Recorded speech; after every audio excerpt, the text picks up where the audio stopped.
Belasan unit rumah warga di tengah pemukiman padat penduduk di Jalan Kandea 3, Lorong 4, Kecamatan Talo, Kota Makassar, Sulawesi Selatan, ludes terbakar. Sejumlah warga korban kebakaran pun dilanda kepanikan di tengah api yang semakin membesar sambil melakukan upaya pemadaman dengan alat seadanya. Sementara itu, warga lainnya berusaha menyelamatkan barang berharga mereka.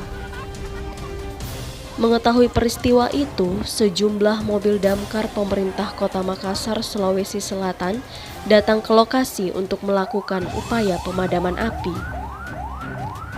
Saat di lokasi kejadian, petugas pemadam sempat kesulitan menjangkau lokasi kebakaran karena akses jalan yang sempit, ditambah banyaknya warga yang berkerumun. Beruntung, dalam kebakaran yang diduga disebabkan oleh korsleting listrik tersebut tidak menelan korban jiwa. Namun kerugian dalam kebakaran ini diperkirakan mencapai ratusan juta rupiah. Sekitar jam 5. Jam 5, Pak. Itu api berasal dari mana, Pak? Ini kayaknya dari listrik ini. Udah korslet ya, Pak? Dari korslet. Kira-kira berapa rumah itu, Pak? Sekitar belum bisa dipostingan karena belum aman ini, belum selesai ini. Oh iya. Para korban kebakaran kini mengungsi di kantor lurah setempat yang tidak jauh dari lokasi kebakaran.